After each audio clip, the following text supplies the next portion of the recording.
I have been wrong about people worrying about the longevity or the possible lack of longevity on the new Toyota Tacoma, specifically because it has a turbo. It's a 4-cylinder turbo, if you didn't know, which is not the V6 that the third generation was before. You know, this morning I got to thinking, you know, I need to look. How long do people in the US actually keep their vehicles? So I looked it up. Very simple question on Google, right? I looked it up. How long do people, and I guess I didn't specify the US, but how long do people keep their vehicles? And surprisingly, it's at an all-time record right now, 12.6 years. I was floored. I had no idea people were keeping their vehicles that long. Now, I know I'm a little odd. I don't keep vehicles that long. Hell, I'm lucky if I have a vehicle for a year, let alone 12.6 of them. But anyway, 12.6 years. So I thought I need to go a little further on this. You know, how many miles does that equate to? So I used 15,000 miles as an average. You know, it used to be, I think, 12,000 miles, but we drive more these days, it seems, or longer distances. So that number has increased, 15,000 miles. So simple math. If you multiply 12.6 by 15,000, you come up with 189,000 miles. That is a lot of miles, I think. Now, I know there are those out there who would argue that that's nothing. Most cars should last at least 500,000 miles. And of course, there were previous Toyotas, the Tundra, and I think the Tacomas as well, that have lasted well into 1,000,000 miles. They're part of the 1,000,000-mile club. So given that it's now 189, let's just call it 190,000, or let's call it 200,000 miles, just to use round numbers. Your Toyota Tacoma with its 4-cylinder turbo would have to last at least 200,000 miles to be equal to what the previous Tacoma should have lasted, right? If you're keeping the vehicle 12.6 years, which is the average number. Will the new Tacoma, the 2024 with its 4-cylinder turbo, last for 189, or rounded up, 200,000 miles, or 12.6 years? And the big fear out there, and maybe rightfully so, we really don't know for sure yet. We won't know until that first trouble-free Tacoma appears with 200,000 miles on it. It's certainly not going to be 12.6 years. I'm sure there are people out there driving that car like mad. And remember, that 12.6 or 200,000 miles is an average. But I'm sure there are people out there driving that truck constantly, trying to get as many miles on it as possible, hoping that there's some sort of a failure. Because let's be honest, the negative stuff gets views. And there are YouTubers out there who would go to that extreme. Hell, there are YouTubers out there who do a lot worse, right? Jumping their trucks, going through mud holes that are way too deep, all kinds of crazy things. So I'm sure it's going to happen.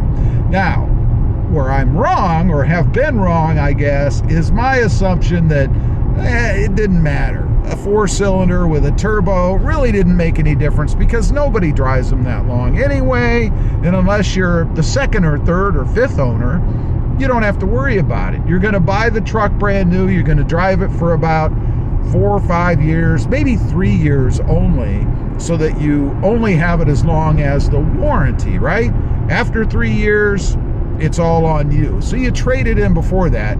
And ignorantly, I admit it, I was thinking that's what people were doing. But as I just stated, that is not true.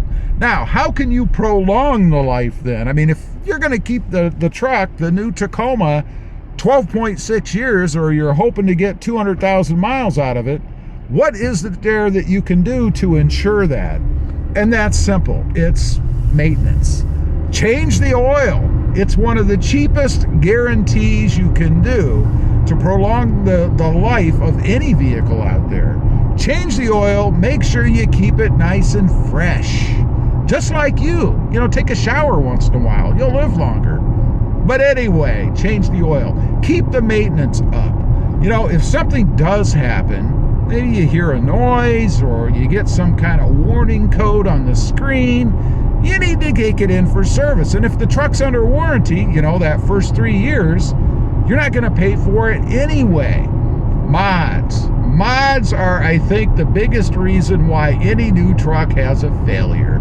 You know, if you're like me, and I'm not telling you not to mod, I'm telling you do mods that you're capable of doing, or hire somebody else to do it. If you're putting lights in, for example, which is really pretty simple, but say you have no experience with it, don't use your new Tacoma as a test dummy, because you're probably going to cause yourself maybe problems. You don't want any shorts or connect things wrong, create things that are not going to be under warranty. You know, years ago, when I first started doing anything, I guess, and actually I wasn't doing anything, a friend of mine had a brand new Ford Escort. Do you remember those? Real cheap car. His was very basic, including the radio. So he wanted to put a new radio in that car, which we did. We put the new radio in, we turned it on, and immediately it started smoking. Literally, there was smoke. It wasn't a lot, but it was enough. Smoke was coming out of around the bezel where the radio went in, and then there was a pop. Fortunately, it blew a fuse, and we were done. We took the radio back out, put the new one, or the old one rather, back in and called it a day. We did that because frankly, we were in over our heads. We didn't know what we were doing. This new radio had all kinds of different functionality. We had wires connected to things that obviously we shouldn't have, and that was our fault. And of course, that will reduce potentially the longevity or reliability of any vehicle. Because after that, if you have electrical problems, it's on you. You did it. So don't tackle mods or put mods on, at least in the first 3 years anyway, or in this case, maybe the first 12.6 years. But don't do those things where you can actually damage the vehicle, because then, of course, it's not going to be as good. Lastly, I guess just make sure that you put the right gas in it, that you use quality gasoline. You don't want to put crappy, junky gas in your truck. You're going to have problems. That's going to cause the way that it runs to be not right. And of course, you're not going to be happy with that because it's not going to run right. It might miss, it might be, who knows? It might not even start if you've got nasty, dirty gas, right? Very simple things to increase the longevity of the truck, or at least give it its best chance to last that 12.6 or 200,000 miles. Leave a comment, let me know. Anything else, anything I'm missing that you should or maybe shouldn't do with that 4-cylinder turbo to make it last a little bit longer? And are you surprised that we are keeping our, well, not me, but you are keeping your vehicles 12.6 years? I'd just be curious to know. Thanks for watching. Stay safe out there. Bye.